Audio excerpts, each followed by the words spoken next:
नमस्कार दोस्तों, जीएसबी संजय, मैं धर्मेंद्र आप सभी का स्वागत करता हूं। हमारी इस क्लास में हम मध्य प्रदेश को डिस्कस कर रहे हैं। इस मध्य प्रदेश की 3 से 4 क्लासें पिछली हो चुकी हैं। उन क्लासों को आप प्ले लिस्ट में जाके देख सकते हैं। हमारी पिछली क्लासों में हम मध्य प्रदेश के सामान्य परिचय के बारे में चर्चा कर चुके हैं। इस क्लास में का हमारा आज का टॉपिक है मध्य प्रदेश का गठन। क्या टॉपिक है? मध्य प्रदेश का गठन। मध्य प्रदेश के गठन के अंतर्गत हम 1947 के पहले यानी कि आजादी के पहले मध्य प्रदेश की स्थिति को जानेंगे। यानी कि आजादी के पहले अंग्रेजों के टाइम पे मध्य प्रदेश की क्या स्थिति थी, फिर आजादी के बाद यानी कि 1947 से लेके 1956 तक क्या स्थिति बनी रही मध्य प्रदेश की। फिर हम सभी को पता है 1 नवंबर 1956 को मध्य प्रदेश का गठन हो जाता है। तो पढ़ेंगे कि गठन किस प्रकार हुआ, कौन कौन से क्षेत्र इसमें मिलाए गए, कौन कौन से क्षेत्रों को इससे अलग किया गया। फिर अपन पढ़ेंगे 1956 से 2000 तक एमपी का आंतरिक पुनर्गठन। यानी एमपी का गठन तो बाह्य गठन कब हो गया था? 1 नवंबर 1956 को। लेकिन 1956 के बाद मध्य प्रदेश में आंतरिक पुनर्गठन होते रहे, यानी कि नए नए जिले बनते रहे। एक जिले से टूटकर दूसरा जिला बना, इस प्रकार से उसका आंतरिक पुनर्गठन पढ़ेंगे। कब से कब तक? 1 नवंबर 1956 से लेके 1 नवंबर 2000 के पहले तक। फिर अपन क्या देखते हैं कि 1 नवंबर 2000 को मध्य प्रदेश का विभाजन, यानी कि 1 नवंबर 2000 को मध्य प्रदेश का विभाजन हो जाता है। छत्तीसगढ़ एक नया राज्य बन जाता है। तो उस समय देखेंगे कि कौन सा क्षेत्र छत्तीसगढ़ में या कौन सा क्षेत्र मध्य प्रदेश में रहे, इसके बारे में देखेंगे। और सबसे आखिरी में अपन क्या देखेंगे कि छत्तीसगढ़ से विभाजन के बाद मध्य प्रदेश में कौन से नए जिले बने और अभी तक कितने जिले हैं, कितने संभाग हैं, इन सब के बारे में अपन पढ़ेंगे। तो आइए हम सबसे पहले शुरू करते हैं मध्य प्रदेश की 1947 के पहले की स्थिति। बात की जाए 1947 के पहले की स्थिति की, तो हम देखते हैं कि मध्य भारत में इस तरीके की स्थिति थी। मध्य प्रदेश नाम का कोई भी प्रांत नहीं था। एक छोटी छोटी रियासतें थी, कुछ अंग्रेजों के प्रदेश शासन थे। तो अपन देख लेते हैं कौन कौन से थे। ये जो आप महाकौशल नागपुर वाला एरिया देख रहे हैं और मध्य प्रदेश का पूर्वी दक्षिणी भाग देख रहे हैं, इस भाग का नाम था मध्य प्रांत। इसकी राजधानी नागपुर हुआ करती थी उस समय पे। फिर एक जो आप मध्य प्रदेश का दक्षिणी वाला भाग देख रहे हैं और उत्तरी वाला भाग, ये कहलाता था मध्य भारत। इसमें 2 लोग शासन कर रहे थे। इंदौर में थे होलकर और ग्वालियर में थे सिंधिया। ग्वालियर में कौन थे? सिंधिया। तो जो मध्य भारत, इसमें 2 तरीके की रियासत थी। इंदौर में होलकर थी, ग्वालियर साइड कौन थे? सिंधिया। तो सिंधियों का राज कहां तक था भैया? जो अपना पन्ना छतरपुर वाला एरिया आ जाता है, इधर तक सिंधियों का राज था। इसके अलावा एक भोपाल अलग से रियासत थी, तथा पूर्व साइड 2 छोटी छोटी रियासत थी, जिन्हें पूर्वी रियासत का नाम दिया गया था। कुछ इस तरीके की स्थिति थी जब भारत आजाद होने वाला था। जब भारत आजाद हो जाता है तो रियासतों का एकीकरण किया जाता है। इसी क्रम में क्या होता है, मध्य प्रदेश यानी कि मध्य भारत का भी वो एकीकृत कर देते हैं। प्रशासन की दृष्टि से मध्य प्रदेश को संगठित करते समय वो मध्य प्रदेश को 3 भागों में बांट देते हैं। Part A, part B, part C. जो पार्ट ए वाला भाग होता है वो मेनली कहाँ का बोल सकते हैं कि मध्य प्रांत का भाग था। जो पार्ट बी है वो कहाँ का बोल सकते कि वो मध्य भारत था। और जो पार्ट सी था वो मध्य भारत और पूर्वी रियासत को मिलाकर बनाया गया था। मध्य भारत कौन सा वाला? रीवा पन्ना वाला यानी कि छतरपुर वाले एरिया को मिला के, और जो पूर्वी रियासत को मिला के पार्ट सी को बना दिया गया था। इसके अलावा भोपाल स्टेट को एक अलग से सुरक्षित रखा गया था। हालांकि बाद में भोपाल स्टेट को पार्ट सी में मिला दिया जाता है। तो आइए हम पार्ट ए को देख लेते हैं। पार्ट ए का गठन कब किया गया, उसकी राजधानी। ऐसे ही पार्ट बी का गठन कब किया, उसमें कौन से क्षेत्र आते थे, कब कौन उधर का सीएम बना, इनके बारे में अपन देख लेते हैं। पार्ट ए की किसकी बात की जाए? पार्ट ए की, तो इसको किस और नाम से जाना जाता था? इसको सीपी बरार के नाम से भी जाना जाता था। किस नाम से? सीपी बरार। और सेंट्रल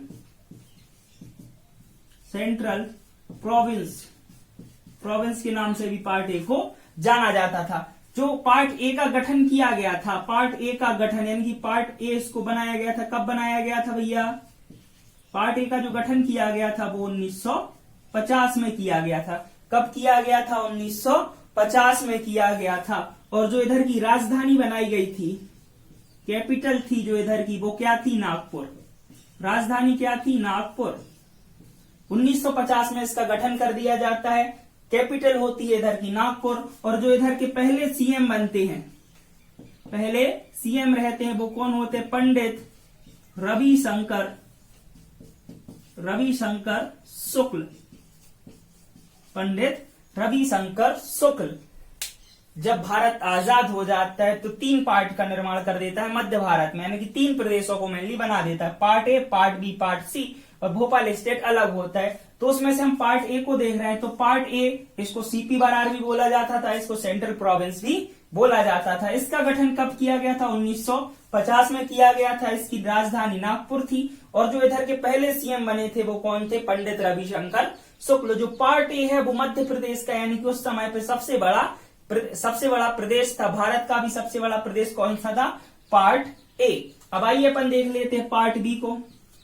पार्ट बी, जिसे किस नाम से भी जाना जाता था? जिसे मध्य भारत के नाम से भी जाना जाता था, मध्य भारत के नाम से भी इसको जाना जाता था। आजादी के पहले ये किनके हाथ में था? सिंधिया और होलकरों के पास था।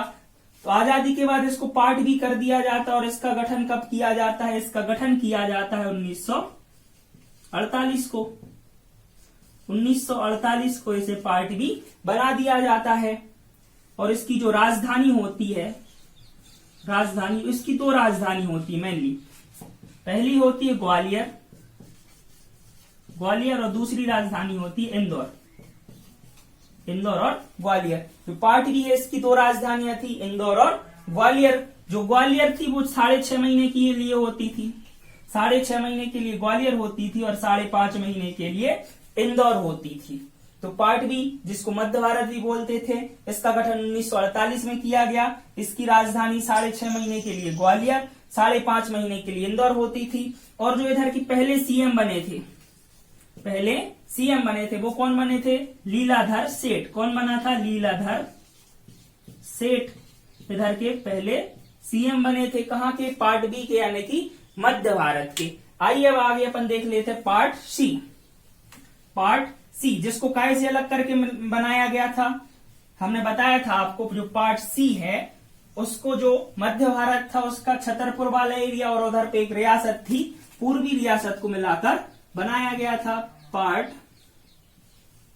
सी। इस और किस नाम से जाना जाता है? इसको विंध्य प्रदेश के नाम से जाना जाता था।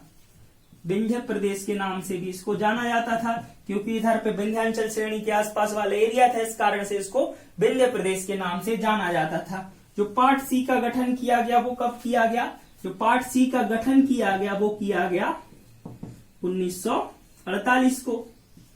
पार्ट सी का गठन किया गया वो कब किया गया? 1948 को। और इधर की जो राजधानी बनाई गई, यानी कि राजधानी घोषित की गई, वो कौन थी भैया? वो थी रीवा। गठन हुआ 1948 को, राजधानी थी रीवा। और जो इधर के पहले सीएम बनते हैं, सीएम कौन होता है? सीएम बनते हैं कौन? शंकरनाथ शुक्ल, शंभुनाथ शुक्ल। क्या नाम था उनका? शंभुनाथ शुक्ल। जो पार्ट सी या विंध्य प्रदेश के सीएम, पहले सीएम थे, कौन थे? शंभुनाथ शुक्ल। अब बात करते हैं अपन काय की? भोपाल स्टेट की, जो अलग से रियासत था। भोपाल स्टेट। भोपाल स्टेट का गठन कब किया गया था? 1949 में भोपाल स्टेट का गठन किया गया था। इसको अलग से रखा गया था। इसकी राजधानी थी वो क्या थी? भोपाल ही थी। राजधानी भोपाल ही थी। और जो इधर के पहले सीएम बने थे वो कौन थे? डॉक्टर शंकर दयाल शर्मा। शंकर दयाल शर्मा जी इधर के क्या थे भैया? पहले सीएम थे, जो आगे चलकर भारत के राष्ट्रपति बनते हैं। 1992 से लेकर 1997 तक भारत के राष्ट्रपति रहे थे शंकर दयाल शर्मा, जो भोपाल स्टेट के पहले सीएम थे। कुछ इस तरीके की स्थिति थी 1948 से लेकर 1956 तक। 56 से पहले एक और काम होता है कि जो भोपाल स्टेट है उसको पार्ट सी में मिला दिया जाता है। भोपाल स्टेट को उठा के कहाँ रख दिया जाता है कि ये काय का हिस्सा हो जाएगा? पार्ट सी का हिस्सा हो जाएगा। लेकिन बीच में क्या होता है? बहुत सारे राज्य होते हैं, यानी कि बहुत सारे क्षेत्र होते हैं, जो किस आधार पे? भाषाई आधार पे, भाषाई आधार पर राज्यों के गठन की मांग करने लगते, भाषा के आधार पर राज्यों की गठन की मांग करने लगते। कुछ नेता भी उनका सपोर्ट करते हैं, सभाएं करते हैं, बहुत सारे आंदोलन करते हैं। इसी क्रम में क्या होता है 1953 में आंध्र प्रदेश भाषा के आधार पे पहला राज्य बन जाता है, गठित होने वाला। 1953 में आंध्र प्रदेश भाषा के आधार पर गठित होने वाला पहला राज्य बन जाता है। तो बाकी क्षेत्रों में भी मांग उठने लगती कि भैया हमारा भी क्या करो, भाषा के आधार पर गठन कर दो। इस मांग की समीक्षा करने के लिए भारत सरकार 29 दिसंबर 1953 को एक राज्य पुनर्गठन आयोग बनाती। क्या बनाती है? राज्य पुनर्गठन आयोग बनाती है, जो 3 सदस्यीय होता है। उसके अध्यक्ष कौन होते हैं? अध्यक्ष होते हैं फजल अली को राज्य पुनर्गठन आयोग का अध्यक्ष बना दिया जाता है, तथा उसमें 2 और सदस्य होते हैं, 2 सदस्य और होते हैं। पहले कौन होते हैं भैया? हृदयनाथ कुंजरू, और दूसरे थे के.एम. पणिक्कर। ये तीनों जन क्या करते हैं? भाषा के आधार पर राज्यों के गठन की जो मांग उठ रही होती है उसकी समीक्षा करते हैं और अपनी एक रिपोर्ट कब देते हैं? 1955 में अपनी एक रिपोर्ट देते हैं, जिसमें यह बोल देते हैं कि एक राज्य में केवल एक भाषा नहीं होनी चाहिए। इससे क्या हो सकता है? भारत की जो एकता और अखंडता है उसको हानि हो सकती है। तो बोल देते कि एक भाषा के आधार पर एक राज्य का गठन नहीं होना चाहिए, लेकिन भाषा के आधार पर ही इन्होंने गठन की बात की थी। तो इन्होंने बोला कि एक राज्य में बस एक नहीं होनी चाहिए, बहुत सारी भाषाएं हो सकती हैं। और भी इन्होंने अपने क्या दिए थे? इन्होंने सुझाव दिए थे। और रिपोर्ट कब दी उन्होंने अपनी? 1955 में। 1955 में इनकी रिपोर्ट के बाद क्या होता है? भारत में 14 राज्यों और 6 केंद्र शासित प्रदेशों का गठन किया जाता है। 6 केंद्र शासित प्रदेश को गठित किया जाता है, जिनमें से एक हमारा क्या होता है? मध्य प्रदेश। तो आइए हम देख लेते हैं कि 1956 में जो फजल अली की सिफारिश पर राज्यों का गठन किया गया था, उसमें मध्य प्रदेश का गठन किस प्रकार हुआ। आयोग या राज्य पुनर्गठन आयोग की सिफारिश पर 14 राज्यों और 6 केंद्र शासित प्रदेशों का गठन किया जाता है। तो उनमें से एक क्या होता है? हमारा प्यारा मध्य प्रदेश होता है। तो उसका गठन कब किया जाता है? 1 नवंबर 1956 को। तो आइए देख लेते हैं पार्ट ए में से कौन शामिल, पार्ट बी में से कौन शामिल हुआ, पार्ट सी में से कौन शामिल हुआ, और भोपाल स्टेट में से किसको शामिल किया। यदि बात की जाए पार्ट ए की, किसकी बात की जाए? पार्ट ए की। तो इसके जो 8 मराठी भाषी जिले थे, 8 मराठी भाषी जिले जो थे वो क्या किए? मध्य प्रदेश से अलग कर दिए और महाराष्ट्र में मिला दिए गए। 8 मराठी भाषी जिले, इनको अलग कर दिया गया। इसको अलग कर दो, कोई दिक्कत नहीं है, भगा दो, चालू रहने दो, कोई नहीं। फजल अली आयोग या राज्य पुनर्गठन आयोग की सिफारिश पर 14 राज्यों और 6 केंद्र शासित प्रदेशों का गठन किया गया। उनमें से एक हमारा प्यारा था मध्य प्रदेश, जिसका गठन 1 नवंबर 1956 को किया गया। तो आइए हम देख लेते हैं इससे पहले जो मध्य भारत में जो स्थिति थी, यानी कि पार्ट ए, पार्ट बी और पार्ट सी थे, इनमें से किन जिलों को शामिल किया गया, कौन सा भाग अलग कर दिया गया। आइए हम इनके बारे में देख लेते हैं। यदि बात की जाए पार्ट ए की, तो इसके जो 8 मराठी भाषी जिले थे, 8 मराठी भाषी जिले, उनको क्या कर दिया गया? इस पार्ट ए में से अलग कर दिया गया और महाराष्ट्र राज्य को दे दिए गए। जो बाकी बचा हुआ पार्ट ए था उसको काय में बना लिया अपन ने, उसको मध्य प्रदेश में अपन ने शामिल कर लिया गया। यानी कि जो पार्ट ए था उसके 8 मराठी भाषी जिलों को छोड़कर बाकी बचा हुआ पार्ट ए हम क्या करते हैं? मध्य प्रदेश में शामिल कर लेते हैं। अब अपन चलते पार्ट बी पर। तो पार्ट बी की बात की जाए तो पार्ट बी के मंदसौर के पास एक तहसील थी, भानपुरा तहसील। कौन सी तहसील थी? भानपुरा तहसील। इसका एक क्षेत्र था सुनील टेप्पा इस सुनील टेप्पा को बस छोड़कर पूरा का पूरा पार्ट ए, सुनील टेप्पा को बस छोड़कर पूरा का पूरा पार्ट बी एमपी में शामिल कर लिया जाता है।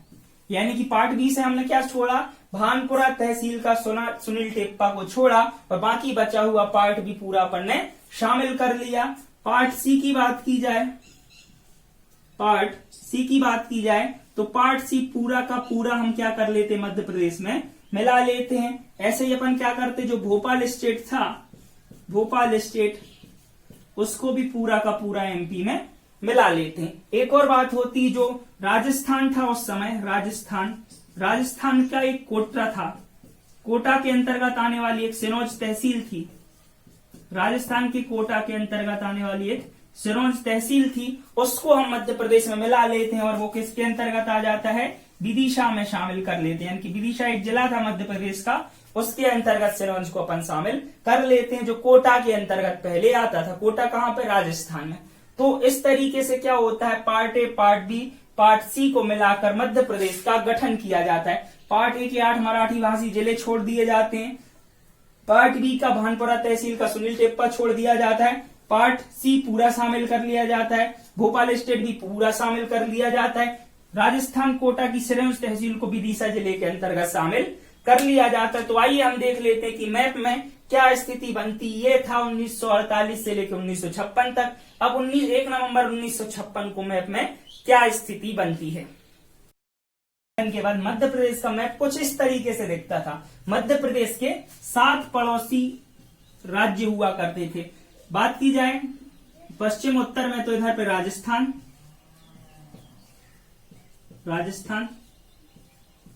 इधर पे हो जाएगा अपना गुजरात, इधर अपना महाराष्ट्र, इधर अपना बिहार, उत्तर प्रदेश, पूर्व साइड में बिहार, और यहां पे नीचे हो जाएगा उड़ीसा, और यहां पे आंध्र प्रदेश। ये 7 राज्य हुआ करते थे जो मध्य प्रदेश के पड़ोस में थे 1 नवंबर 1956 से लेके 31 अक्टूबर 2000 के बीच।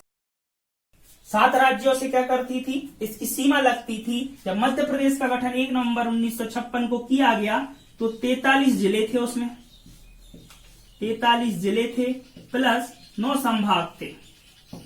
43 जिले और 9 संभाग थे, 9 संभाग थे।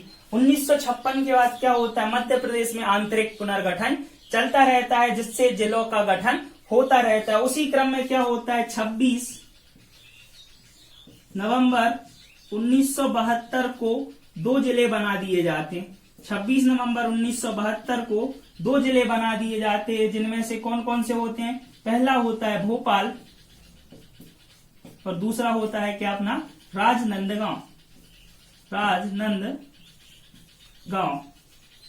ये क्या होता है, हमारे 2 जिले होते हैं भोपाल और राजनांदगांव, जो 26 नवंबर 1972 को बनाए जाते हैं। आप सोच रहे होंगे भोपाल को जिला बना दिया जाता है, ये तो राजधानी था तो जिला होना ही चाहिए। नहीं, ऐसा नहीं था। जो भोपाल था वो सीहोर के अंतर्गत आने वाली एक तहसील था, उसको फिर अपन ने राजधानी बना दिया। बाद में 1972 में अपन उसको जिला बना देते हैं। तो जिले कितने हो जाते हैं, 45 हो जाते हैं। फिर क्या होता है, 1980 का टाइम आता है, 1980 का समय आता है और 3 नए संभाग बना दिए जाते हैं। 1980 में 3 नए संभाग बना दिए जाते हैं। वो कौन कौन से संभाग होते हैं, बस्तर,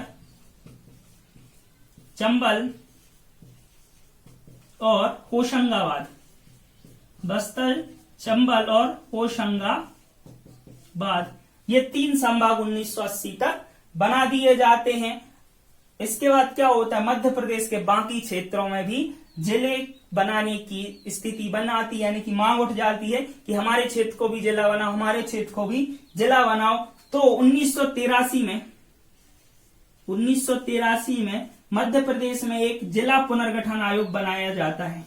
1983 में जिला पुनर्गठन आयोग बनाया जाता है, जिला पुनर्गठन आयोग बना दिया जाता है, जिसके अध्यक्ष कौन होते हैं, अध्यक्ष कौन होता है उसका, B R Dubey, B R Dubey. कई किताबों में आपको बीपी दुबे भी पढ़ने को मिलेगा, लेकिन उनका नाम क्या था, बी आर दुबे। तो 1983 में क्या होता है, विभिन्न क्षेत्रों में जिलों की मांग उठती है, तो मध्य प्रदेश सरकार जिला पुनर्गठन आयोग बना देती है, जिसके अध्यक्ष होते हैं बी आर दुबे। इसके बाद क्या होता है, मई 1998 में, मई 1998 में मध्य प्रदेश में 10 नए जिले बनाए जाते हैं। मध्य प्रदेश में 10 नए जिले बनाए जाते हैं, जिनमें से 4 अभी वर्तमान मध्य प्रदेश में, 4 वर्तमान मध्य प्रदेश में, और जो 6 जिले हैं वो कहाँ चले गए, छत्तीसगढ़ में चले जाते विभाजन के बाद। तो जो 4 मध्य प्रदेश में, उनके बारे में अपन देख लेते हैं। सबसे पहला कौन सा था, बड़वानी। सबसे पहला बड़वानी। तो बड़वानी को किससे अलग किया गया था भैया, बड़वानी को किससे अलग किया गया था, बड़वानी को खरगोन से अलग किया गया था। बड़वानी को खरगोन से अलग किया गया था। सबसे उत्तरी साइड है श्योपुर, सबसे उत्तरी साइड है श्योपुर। श्योपुर को कैसे अलग किया गया था, श्योपुर को मुरैना से अलग करके बनाया गया था। इसके बाद अगला तीसरा था कटनी, तीसरा था कटनी, जिसको जबलपुर से अलग करके बनाया गया था, जिसको जबलपुर से अलग करके बनाया गया था। और चौथा जिला था अपना डिंडोरी। चौथा जिला कौन सा था अपना, डिंडोरी, जिसको कैसे अलग करके बनाया गया था, मंडला से अलग करके बनाया गया था। तो मई 1998 में मध्य प्रदेश में 10 नए जिले बनाए जाते हैं। 4 तो वर्तमान एमपी में है, और जो बाकी 6 जिले बनाए गए थे मई 1998 को, वो अभी छत्तीसगढ़ में चले गए, तो उनके बारे में पढ़ने का ज्यादा है नहीं कुछ। तो अपन देख लेते, मई 1998 में जो मध्य प्रदेश के 4 जिले बनाए गए वो थे बड़वानी। तो बड़वानी को खरगोन से अलग किया गया, श्योपुर उसको मुरैना से अलग किया गया, कटनी जिसको जबलपुर से अलग किया गया, और डिंडोरी जिसको मंडला से अलग कर दिया गया। तो 10 जिले बन जाते मध्य प्रदेश में। तो बाकी जिलों में भी क्या होता है, बहुत ज्यादा समय होने लगती है, आंदोलन तेज हो जाता है। तो इसको कम करने के लिए मई 1998 को एक समिति बना दी जाती, जिसका नाम क्या होता है, सहदेव समिति। सहदेव समिति बना दी जाती है बाकी क्षेत्रों की मांग को देखते हुए। तो सहदेव समिति की सिफारिश पर, सहदेव समिति की सिफारिश पर जुलाई 1998 को, जुलाई 1998 को 6 जिले बना दिए जाते हैं। 10 तो पहले बना दिए थे, 6 और नए जिले बना दिए जाते हैं। तो जो 6 नए जिले बनाए जाते हैं, उनमें से 3 अभी वर्तमान एमपी में हैं। 3 जिले जो हैं वो वर्तमान एमपी में हमारे लिए देखने को मिलते हैं। उनमें से पहला था हरदा। हरदा जो काय से अलग करके बनाया गया, होशंगाबाद से, होशंगाबाद से अलग करके बनाया गया। दूसरा जिला हो जाएगा अपना उमरिया। उमरिया जो काय से अलग करके बनाया गया, जो शहडोल से अलग करके बनाया गया। और तीसरा जिला हो जाएगा अपना नीमच। तीसरा जिला हो जाएगा नीमच, जो काय से अलग करके बनाया गया, जो मंदसौर से अलग करके बनाया गया। मंदसौर से अलग करके बनाया गया। किसकी सिफारिश पर, सहदेव समिति की सिफारिश पर, जो मई 1998 में बनी थी। जुलाई 1998 में 6 नए जिले बना दिए जाते हैं, जिनमें से 3 नए जिले जो मध्य प्रदेश में है वर्तमान, हरदा होशंगाबाद से अलग करके बनाया गया, उमरिया शहडोल से अलग करके बनाया गया, नीमच मंदसौर से अलग करके बना दिया गया। तो अपन ने देखा कि स्टार्टिंग में यानी कि जब गठन हुआ था 1 नवंबर 1956 को, तो कितने जिले थे, 43 जिले थे। फिर उसके बाद कितने जिले बने, 2 जिले बने 1972 में, भोपाल और राजनांदगांव, तो हो गए 45। उसके बाद मई 1998 को 10 जिले और बना दिए जाते हैं, तो कितने हो गए 55। उसके बाद क्या होता है कि मई 1998 में सहदेव समिति की सिफारिश पर जुलाई 1998 में 6 और जिले बना दिए जाते हैं। तो इस प्रकार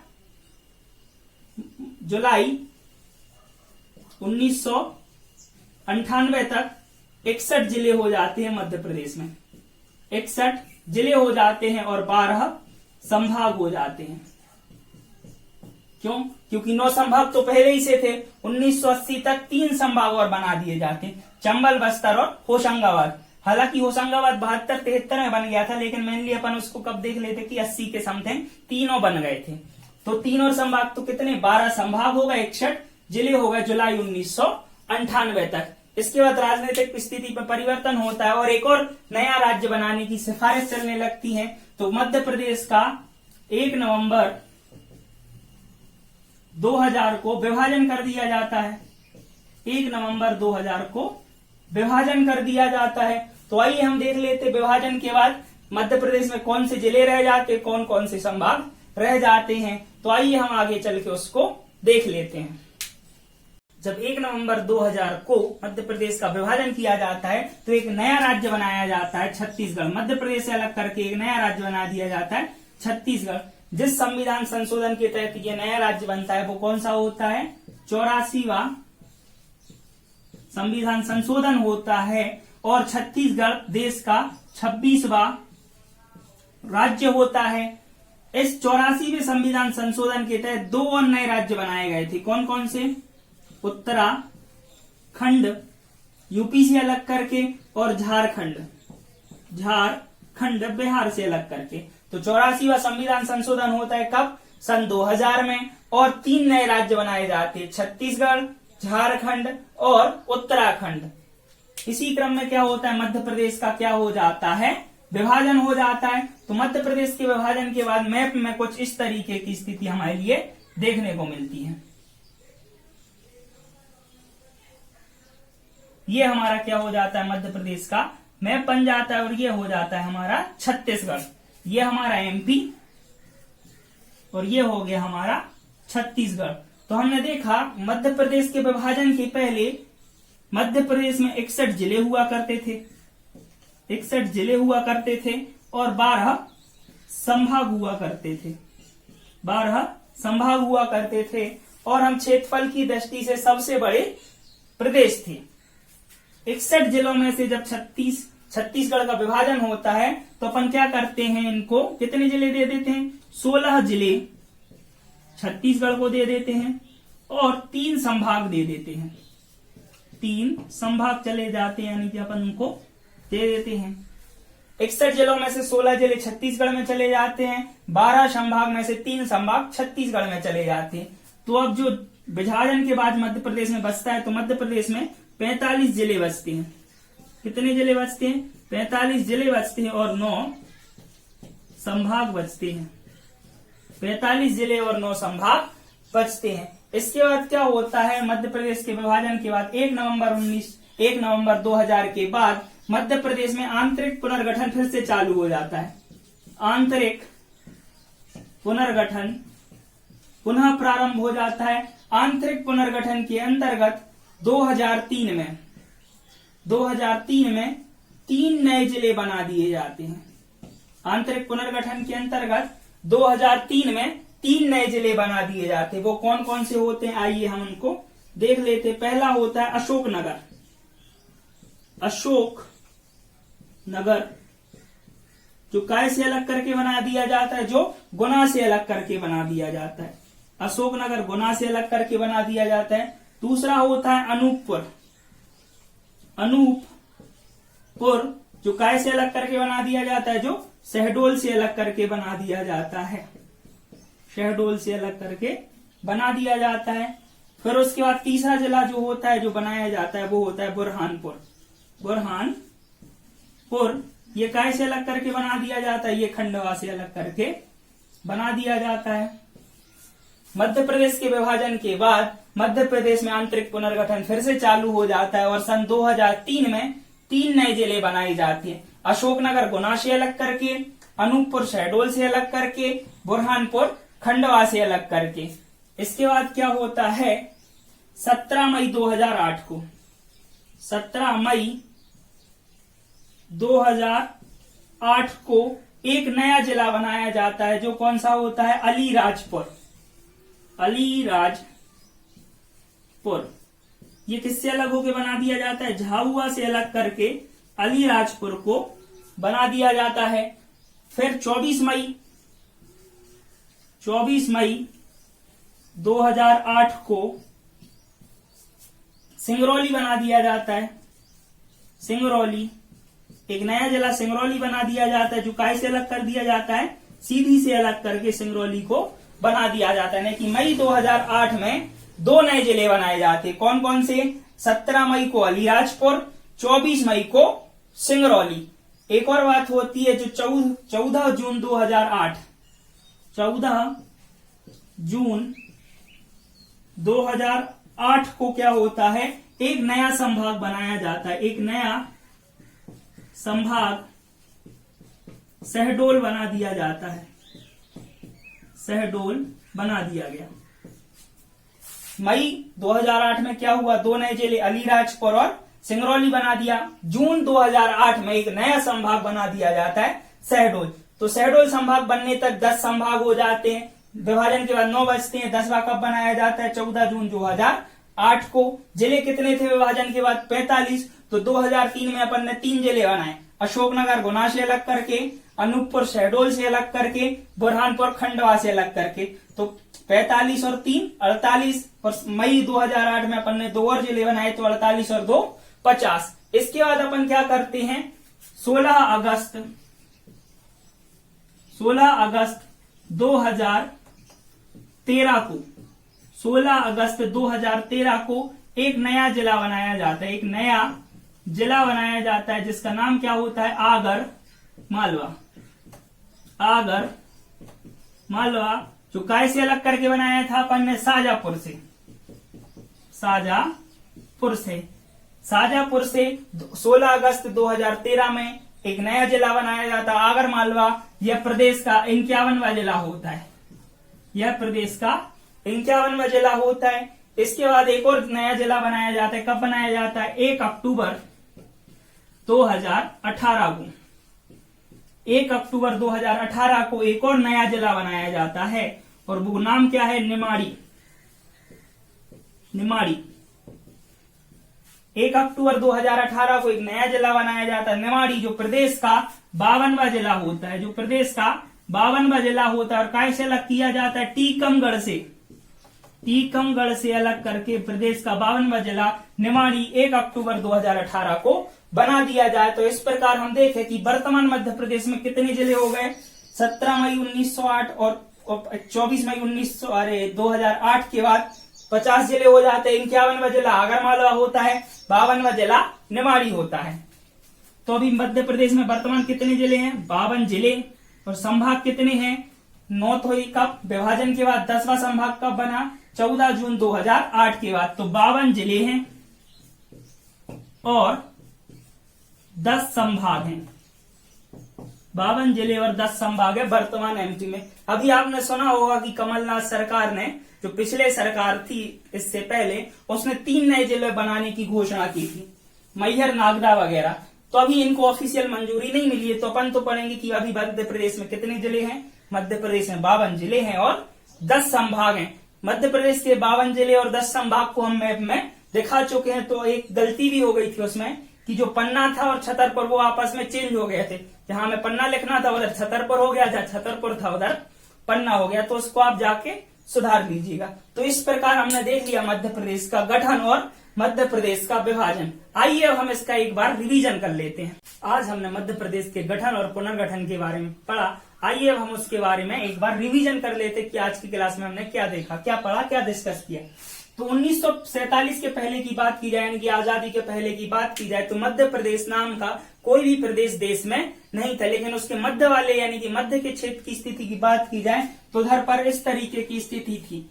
मध्य प्रांत था, मध्य भारत था, जिसमें 2 रियासतें मेन थी, इंदौर और ग्वालियर। इंदौर पर होलकरों का राज था, ग्वालियर पर सिंधिया लोग राज कर रहे थे। और जो छतरपुर, पन्ना, टीकमगढ़ वाला एरिया है, ये भी मध्य भारत के अंतर्गत आता था, जहां सिंधिया राज कर रहे थे। पूर्व साइड में 2 रियासतें थी छोटी छोटी, उन पर अलग अलग राजा राज कर रहे थे। जब भारत को आजादी मिल जाती है तो 1948 से 1956 तक के बीच कुछ इस तरीके की स्थिति होती है। आजादी के बाद इन प्रदेशों को यानी कि मध्य प्रांत, मध्य भारत और पूर्वी रियासतों को प्रशासन की दृष्टि से अच्छा करने के लिए भारत सरकार इनको पार्ट में बांट देती है। Part A, part B, part C में बांट देती है।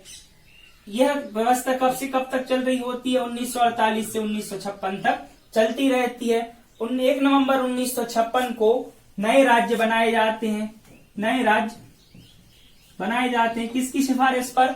राज्य पुनर्गठन आयोग या फजल अली आयोग की सिफारिश पर 14 राज्य और 6 केंद्र शासित प्रदेश बनाए जाते हैं, जिसमें से एक क्या होता है? हमारा मध्य प्रदेश होता है। जब मध्य प्रदेश का गठन किया जाता है तो उसमें 43 जिले और 9 संभाग थे।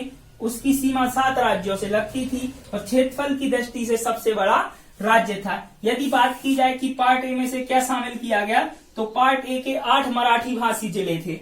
जो 8 मराठी भाषी जिले थे उन सबको छोड़कर बाकी बचा हुआ पार्ट ए शामिल कर लिया जाता है। पार्ट बी में एक था भानपुरा तहसील, जिसका एक सुनील टेप्पा वाला क्षेत्र था, उसको छोड़कर पूरा पार्ट बी शामिल कर लिया जाता है। और जो पार्ट सी था वो पूरा शामिल कर दिया जाता है और जो भोपाल स्टेट वो भी पूरा शामिल कर लिया जाता था। तो इस प्रकार जो मध्य प्रदेश बना था उसमें 43 जिले और 9 संभाग थे और 7 राज्यों से उसकी सीमा लगती थी।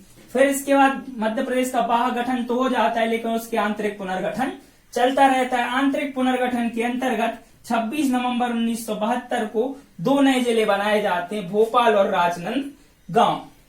इस प्रकार जिलों की संख्या 1972 में पहुंच जाती है 45। 1972 में पहुंच जाती है 45 तक। फिर 1980 तक 3 नए संभाग बना दिए जाते हैं, बस्तर संभाग, चंबल संभाग और होशंगाबाद संभाग। गठन के समय पे 9 थे, 1980 तक 3 और बना दिए जाते तो कितने संभाग हो जाते? 12 संभाग हो जाते। इसके बाद विभिन्न क्षेत्रों में क्या होता है? जिले गठन की मांग उठने लगती है, तो इसके लिए मध्य प्रदेश सरकार 1983 में जिला पुनर्गठन समिति बना दी थी, जिसके अध्यक्ष BR दवे होते हैं। कहीं कहीं BP दुबे भी मिलेगा, लेकिन BR दवे सही है। मई 1998 को 10 नए जिले बनाए जाते हैं, जिनमें से 4 जिले वर्तमान MP में आते, 6 जिले वो छत्तीसगढ़ में चले गए हैं। तो जो वर्तमान MP में आते श्योपुर को मुरैना से अलग करके बनाया गया। दूसरा है बड़वानी को काय से अलग करके बनाया गया, खरगोन से अलग करके बनाया गया, कटनी को जबलपुर से अलग करके बनाया गया और डिंडोरी को मंडला से अलग करके बना दिया जाता है। फिर इन जिलों के बनने के बाकी क्षेत्र भी क्या करने लगते हैं? मांग करने लगते हैं। तो जो मई 1998 को एक समिति बनाई दी जाती है, सहदेव समिति। उसकी सिफारिश पर जुलाई 1998 में 6 नए जिले बनाए दिए जाते हैं, जिनमें से 3 वर्तमान MP में हैं, हरदा, उमरिया और नीमच को मंदसौर से अलग करके बना दिया जाता है, हरदा को काय से अलग करके बना दिया जाता है, होशंगाबाद से, और उमरिया को शहडोल से अलग करके बना दिया जाता है।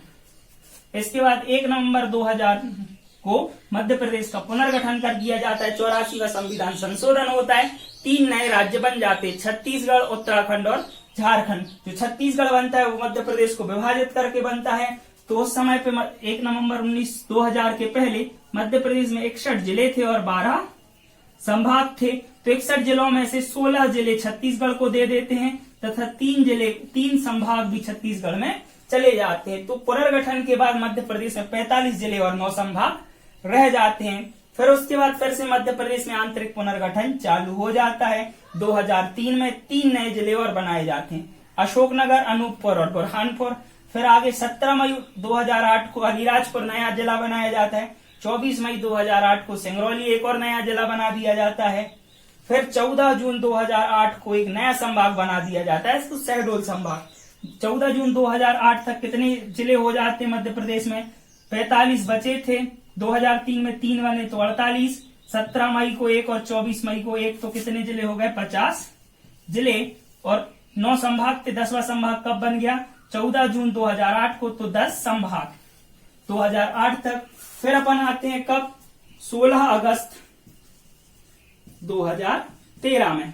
16 अगस्त 2013 में प्रदेश का नया जिला बनाया जाता है आगर मालवा, जो शाजापुर से अलग करके बना दिया जाता है। जो कहां से अलग करके बना दिया जाता है? शाजापुर से अलग करके बना दिया जाता है। यह प्रदेश का 51वां जिला होता है। फिर 1 अक्टूबर 2018 को MP का 52वां जिला निमाड़ी बनाया जाता है, टीकमगढ़ से अलग करके। इस प्रकार मध्य प्रदेश का गठन और पुनर्गठन हो जाता है। तो वर्तमान MP की बात की जाए तो वर्तमान MP में 52 जिले और 10 संभाग हैं जिनके बारे में हम अपनी पिछली क्लास में बता चुके हैं, उनकी स्थिति के बारे में बता चुके हैं कि मध्य प्रदेश में 10 संभाग हैं। उन संभाग के अंतर्गत कौन कौन से जिले आते हैं, क्षेत्रफल की दृष्टि से सबसे बड़ा संभाग कौन सा है, सबसे बड़ा जिला कौन सा है, ये हम पिछली क्लास में आपको बता चुके हैं। तो आज की हमने पूरी क्लास का रिवीजन कर लिया। आज की क्लास में हमने मध्य प्रदेश का गठन और पुनर्गठन देखा है। तो हमें लगा कि पुनर्गठन देखा है। आशा करते हैं कि आपको हमारा वीडियो पसंद आया, और यदि आपको हमारा वीडियो पसंद आए तो लाइक, कमेंट और शेयर कीजिए। धन्यवाद।